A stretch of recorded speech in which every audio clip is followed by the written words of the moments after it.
be talking a little about acetabular hip impingement. Anybody ever heard of that?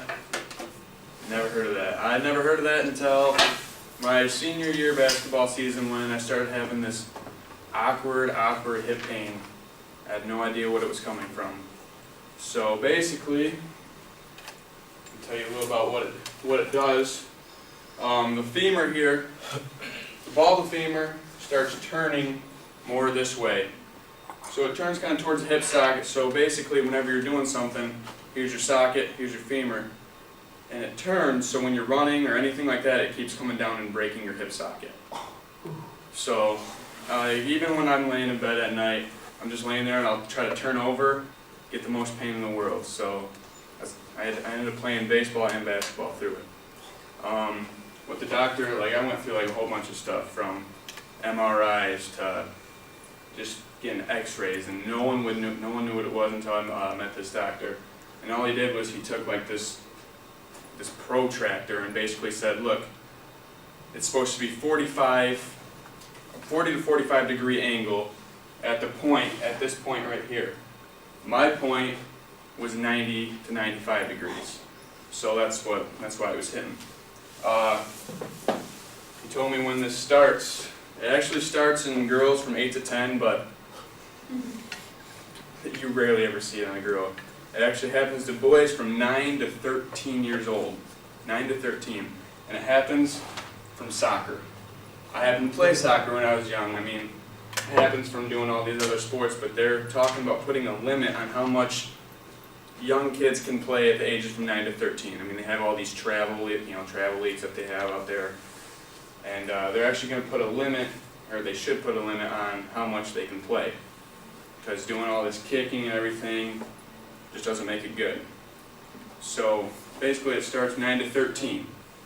They actually had a kid, a professional soccer player, 26 years old, came in with this, had to have this surgery because playing too much soccer. So I thought that was kind of interesting. Now, talk about surgery. Basically when I went in there, he was telling me you have to have this surgery or else you're going to have this pain the rest of your life, which is, didn't want. And he also said that if I didn't have the surgery by the time age 40 came around, I'd be having hip replacements every 10 years. And I was like, I really don't feel like having hip replacements, so I think I'm going to do the surgery. And what they do in the surgery, they take you in there, they cut a huge incision. My incision's like this long.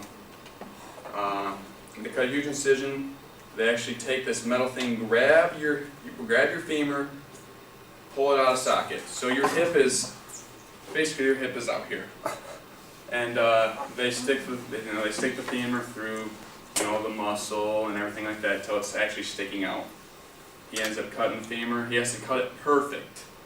He has to cut it perfect so he doesn't, there's no slippage where it could just dislocate whenever it wants. Or if he doesn't cut it enough, it's going to keep hitting. So he has to cut it perfect. So I was kind of scared that when I got out, I was going to start walking and just collapse one day.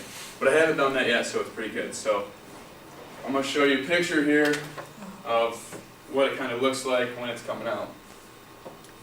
This is the femur right here. See, they're grabbing it with that metal thing. It's still coming out. So it's still got to come up way out before they do anything. So, and then me. This is me before surgery. I was actually pretty scared. Has everybody ever had surgery before? Yeah. Do you ever remember going into the room, what it looks like going into the room? It's cold. They lift you on a beanbag bed. Everything's bright and everything's blue. And then I was out. I couldn't remember anything. So, and then just to show you a little bit, this was after surgery. This is my scar. 21 staples on my hip, just black and blue. So, I mean, that's kind of what my hip kind of looks like now, but not black and blue. So, and then this is me in a wheelchair, a couple months after. I was a month bed rest, which was terrible. Actually, it was a 4 to 6 month time period. I actually just started getting into running and doing baseball and stuff like that. So, but yeah, that's basically some things about acetabular hip impingement. Any questions?